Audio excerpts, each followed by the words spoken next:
Watch programs on your schedule with the KPBS Plus streaming service.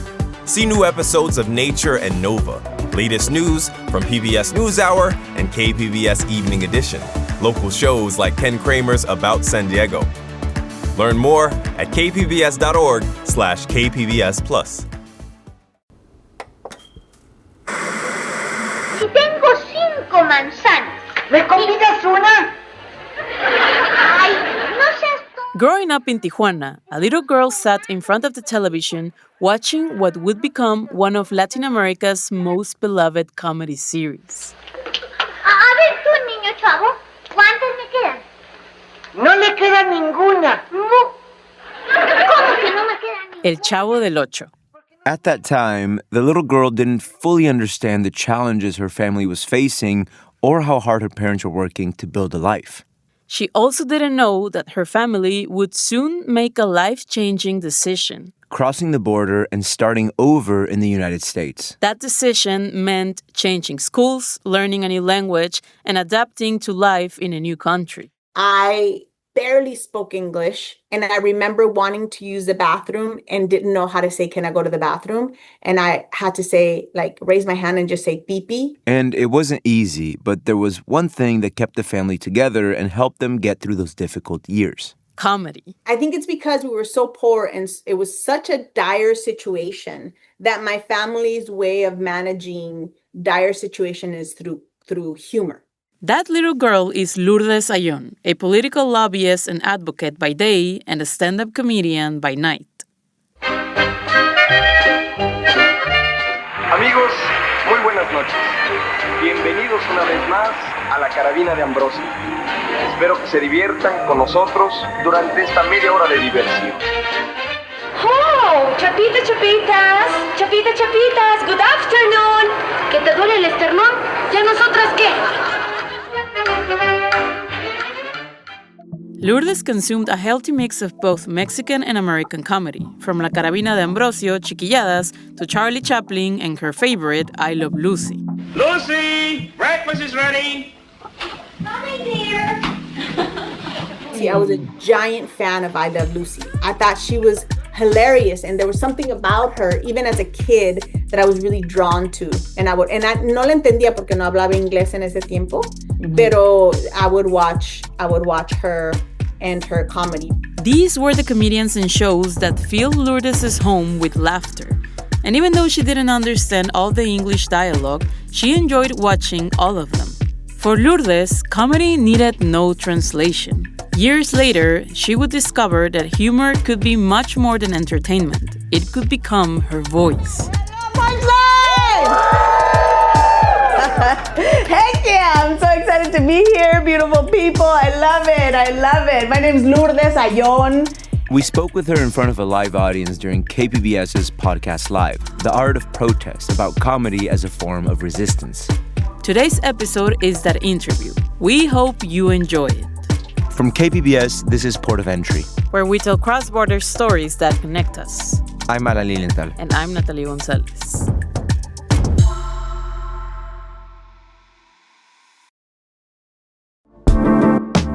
I'm Lawrence K. Jackson, host and producer of the San Diego News Now podcast.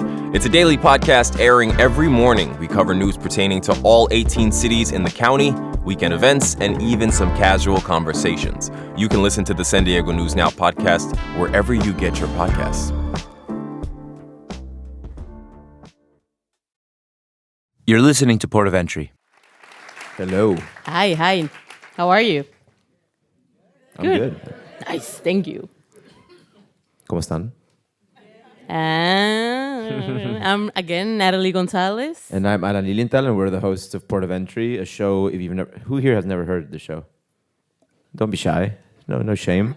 It's okay. Cool. Well, we're for you 4 people. We're a show about cross-border life, the humans who cross the border for the infinite reasons people cross borders, and most importantly, to highlight the shared humanity that people on different sides of borders or more imaginary divisions have. It's important. And today we are talking about protest, and protest doesn't always take the form that we expect. Sometimes it's a march, but sometimes it can be a song or a theater play or a painting, or sometimes it can be comedy. And both Alan and I are huge fans of comedy. We both believe that comedy is one of the most powerful weapons and tools that we have as a society to bring people together, for building bridges, and for speaking truth to power. And our guest today knows that power firsthand. Lourdes Ayon here. She grew up in Tijuana watching comedians. Yes. Yes. Lourdes grew up in Tijuana watching comedians that showed her that comedy can cross borders, languages, and cultures, like El Chavo del Ocho, Charlie Chaplin, Carabina de Ambrosio, for those who also grew up in Mexico, I Love Lucy. And today, I love Lucy too. Today, we are super happy to have her here. And Lourdes, welcome. Ay, gracias. Thank you. Thank you so much. And thank you to everybody for having me here. Thank you. I think lastly, you guys know Lourdes is a comedian and storyteller, but she also has her boots on the ground. She doesn't only use her words to make us laugh and entertain us and help us reflect, but she actually is a lobbyist, and she advocates within the system. She uses her humor to poke at. So I think that's pretty cool. Lots of poking, yeah. So Lourdes, you grew up in Tijuana. Yes. Yay, me too. We're Yes. Tijuana sisters. You later on moved to San Diego. So how did growing up in a border region so unique like this one, Tijuana and San Diego, how did growing up in this region shape the way that you see the world? That's duality. I think that's the first thing that comes to my mind. I think that being in the border, there's a really unique perspective that we have being so close to Tijuana and San Diego, that there's two whole countries that can coexist together. And yes, there's a whole border, and yes, there's a whole discussion, but there's a duality that is shared by just this region. It doesn't exist anywhere else in California, where we can see and eat the best tacos and the most incredible tortillas. That it doesn't happen in Sacramento. I'm sorry, Sacramento, but they just don't have good tortillas over there. I don't know what they're doing. That's true. Carne asada fries. Are you kidding me? Like, they didn't even know about carne asada fries. I was like, nachos. where are they? Yeah, where are they? I went to a taco truck, and we ordered some enchiladas, and we said, no, we were ordering tacos. And the guy said, what would you like on your tacos? He was not Mexican. And we said, we want the whole enchilada. And he was like, oh, we don't sell enchiladas here. And we're like, wow. I thought you were going to say he put an enchilada in the taco. Oh. That's when I realized, like, I'm not in San Diego, Tijuana anymore. You know what I mean?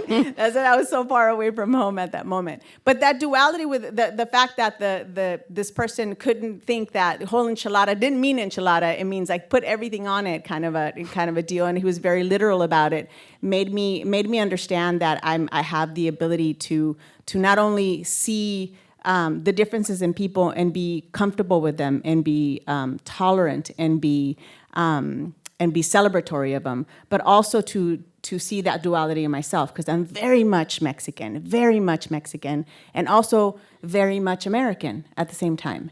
And I feel like when people look at me, I look very Mexican. I can anyway. And I have to, and sometimes I feel self-conscious about that, and especially when I'm performing before white audiences.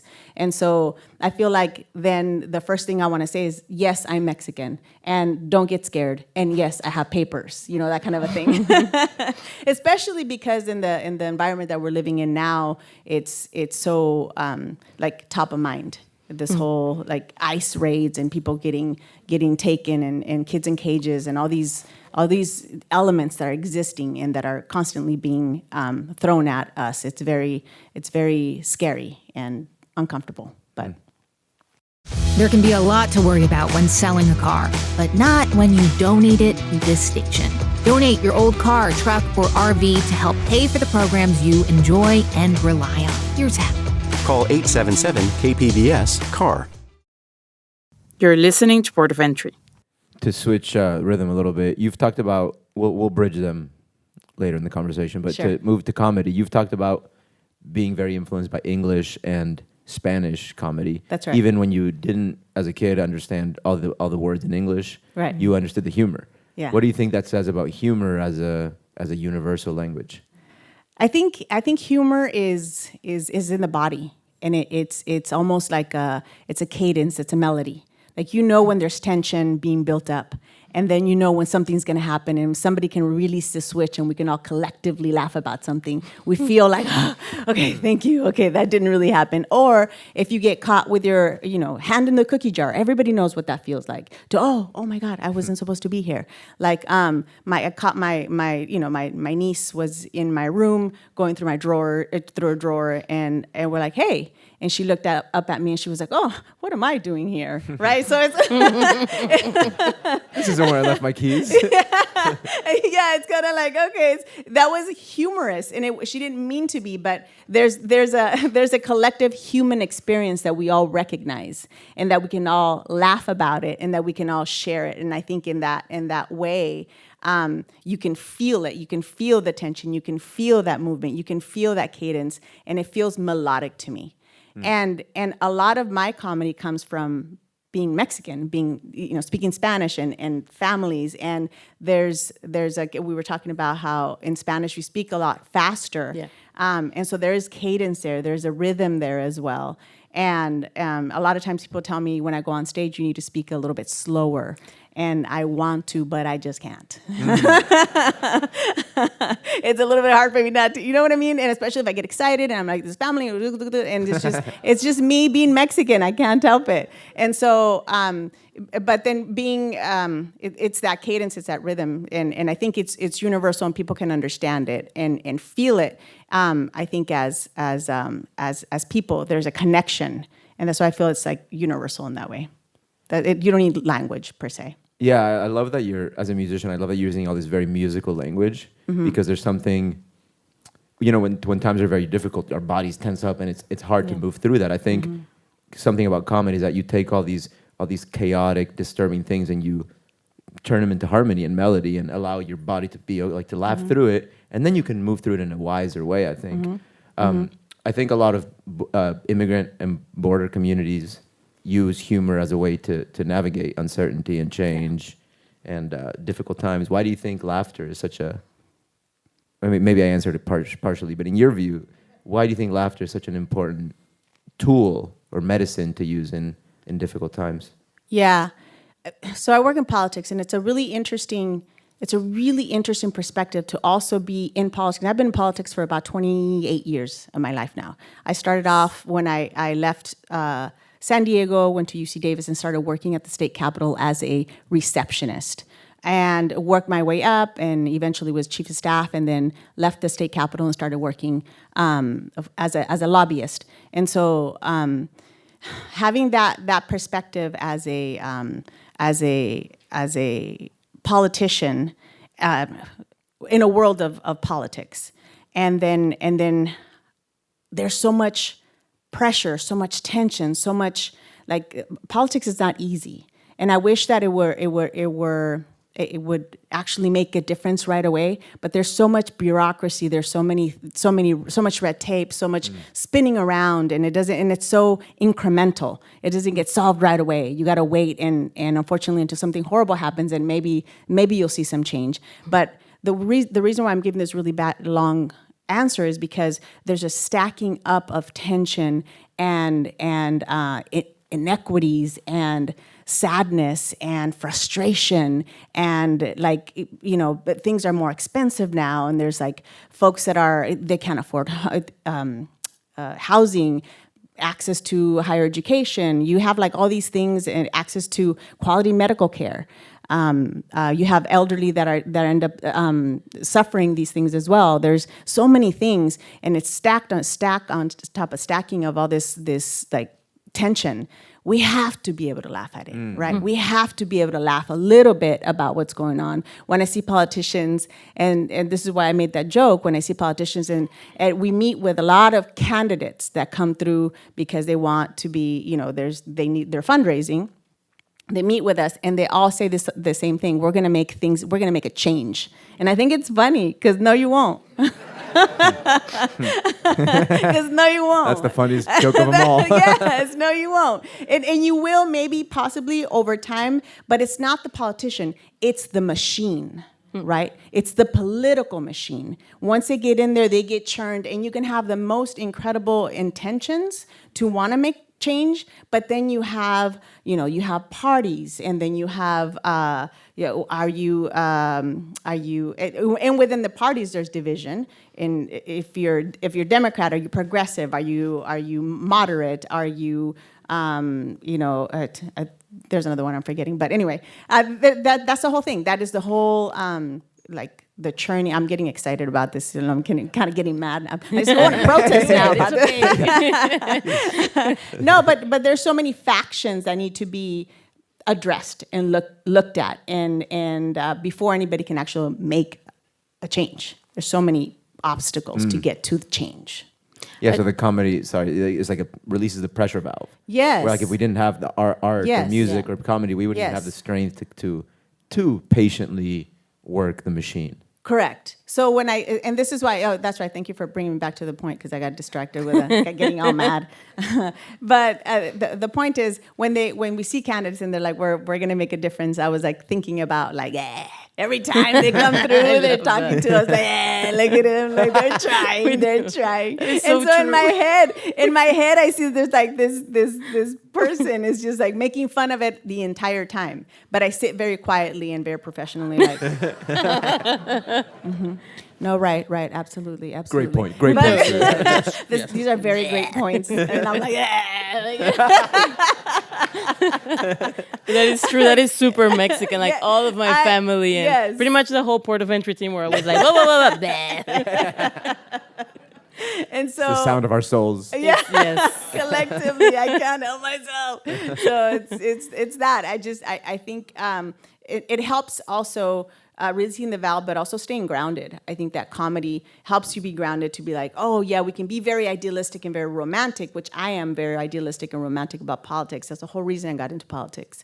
For the romantic aspect of helping people and bridging gaps and making sure those that are in need are being taken care of.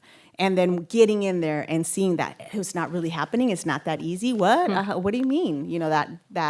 That experience needed comedy relief so that I could feel comfortable being there. So do you think that comedy can accomplish something that sometimes advocacy or politics can't? Maybe? I think so. Again, I think that with comedy, you can say things directly and really honestly about what's going on, and then you could just be like, right? Like, and then you move on. But you can be very honest. Like, for example, I can go into a room if I'm performing as a comic, and I recently performed in Indiana, right? And I was like, yes. So now you have a Californian, a woman, an immigrant in Trump country. That's right? a whole package. That's the whole package. I was like, oh my God, I'm so scared. Like, they're gonna get me. You know what I mean? Like, I got there and I was like, I'm in here. I'm serving myself up. Like, come on. You know what I mean? Like, so when I got there, the first thing I said was, I addressed that. Like, hi, white people scare me. Like, that was the first thing that I said. And when I said that, the audience laughed. Like, yeah, we are scary. I know, right? You guys know, I know. And now we're friends. You know what I mean? So it's kind of like saying the thing that I'm thinking, and for them to, okay, like acquiesce. Yeah, we get it. And then we're like, but we can still be friends? Yeah, we can still be friends. Great, perfect. That's what comedy, I think, bridges and creates, is this like open ability to see each other and connect through our humanness, right? Mm-hmm. Just being human. Yeah, I forget what said. Like, the quickest way to someone's heart is either food or comedy. Yeah. So it's like when you're like on different sides of any kind of spectrum, political spectrum, it seems like a joke could be. Have you ever seen a joke change someone's mind? That's a good question. I don't know that I've seen it in action. But I did have a conversation, because I also talk very openly about, as a woman being 53, and I talk about menopause. I don't think it's discussed enough.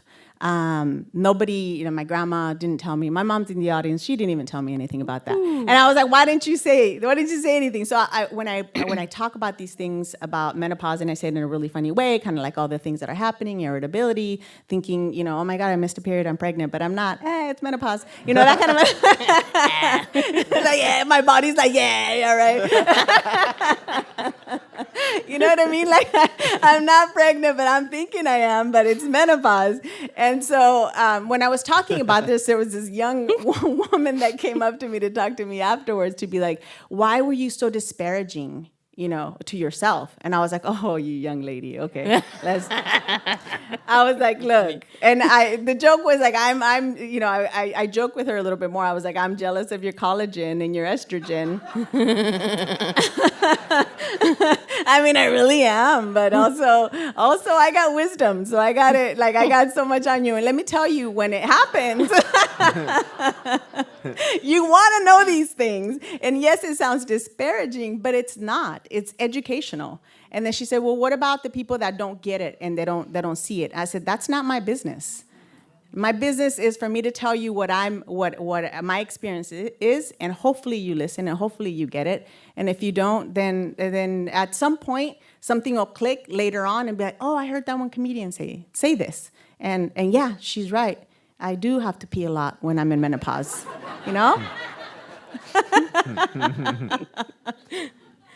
I feel gotta like pee right now. I don't know. Me too. Wait. What? The whole front row. I'm kidding. Now it's a joke. Now it's a comedy show. I'm so sorry. Now it's a roast. Now it's a roast. You see? We're gonna roast some members of the audience.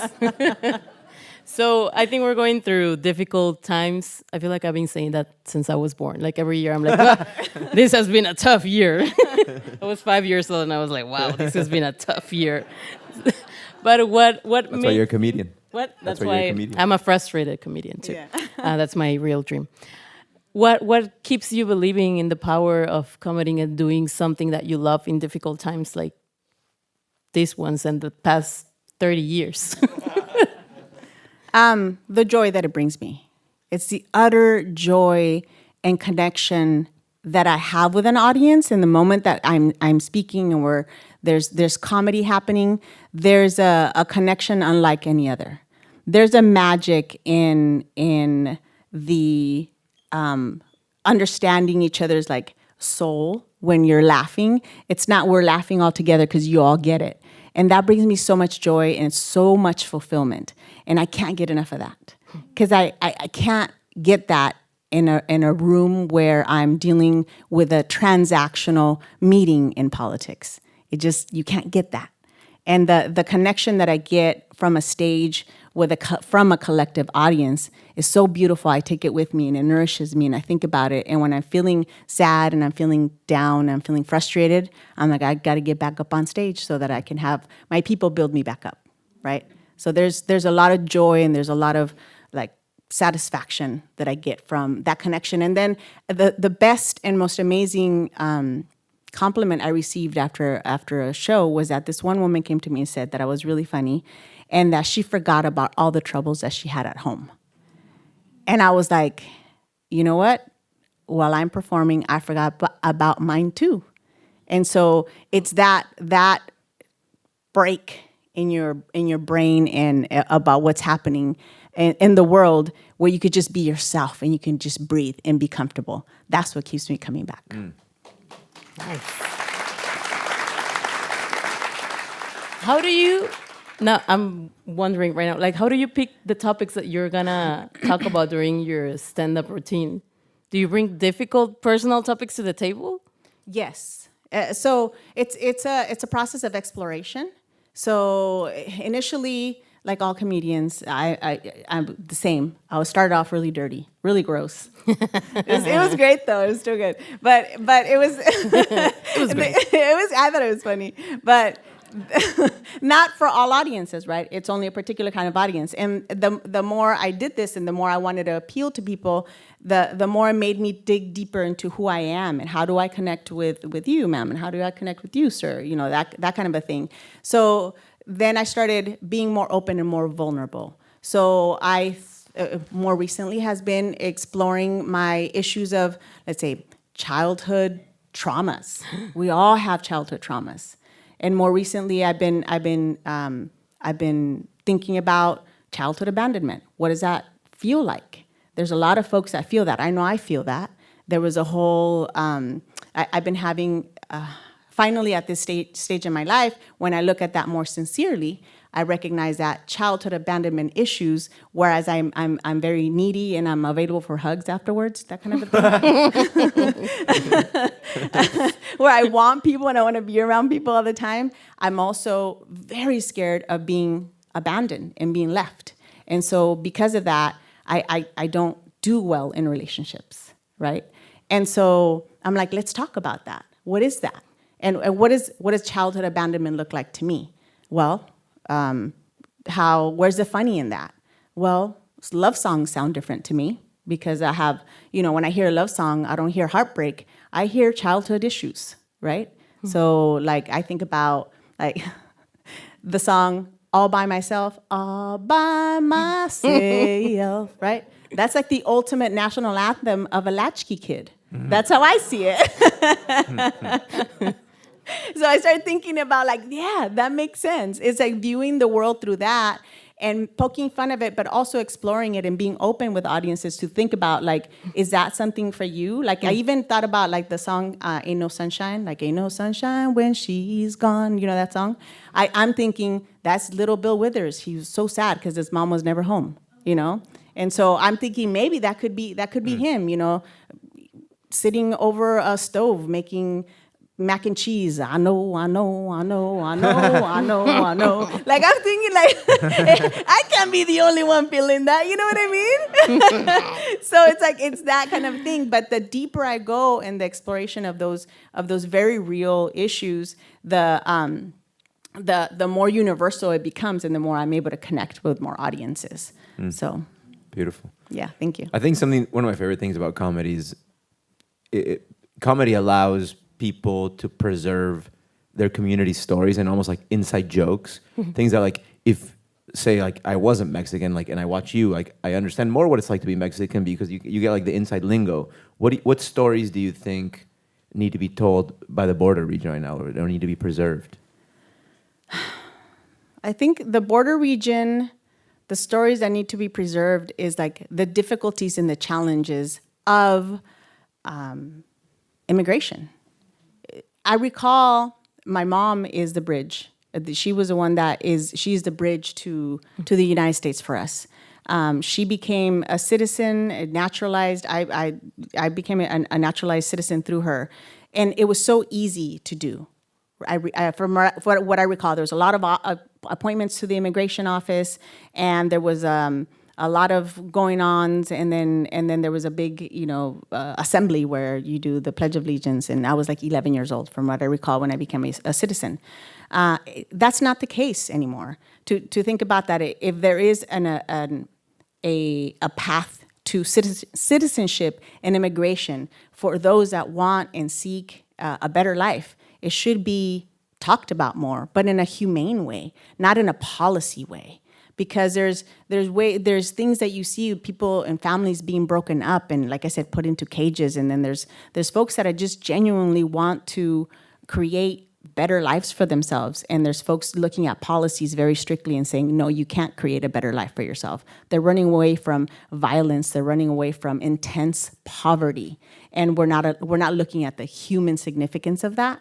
I think that those are the stories that need to be told in a way that's more thorough, more meaningful, more deeper. What does that face look like? Where did the person and this kid that maybe got put into a cage or got separated from their family, where did that family come from? What is their story? I would love to know the stories of those people that were not allowed to immigrate for whatever reason.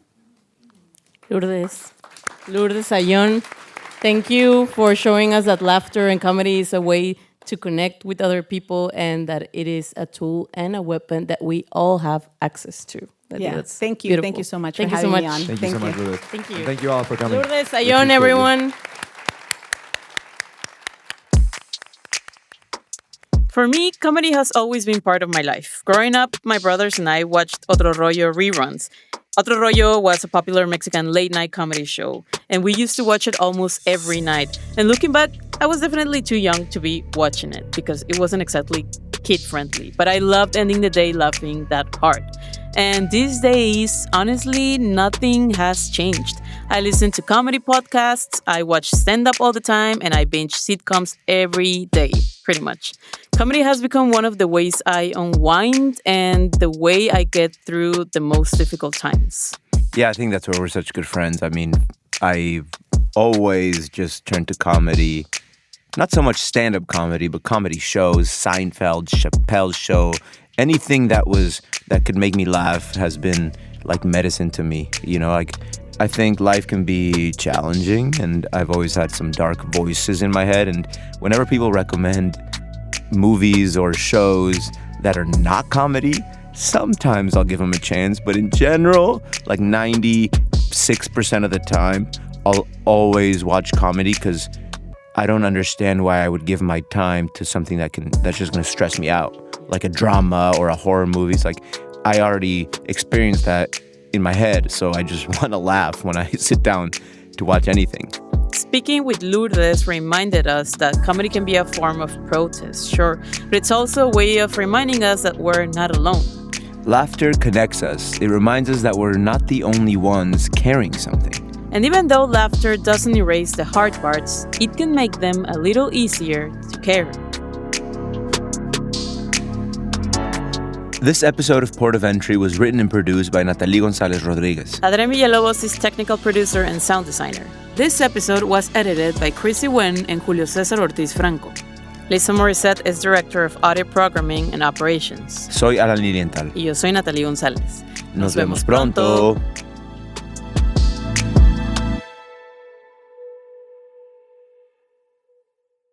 KPBS has partnered with StoryCorps for the One Small Step program. We invite you to sign up to have a conversation with a person that may have different views, so you may talk, not about politics, but to understand each other better. Sign up at kpbs.org/onesmallstep.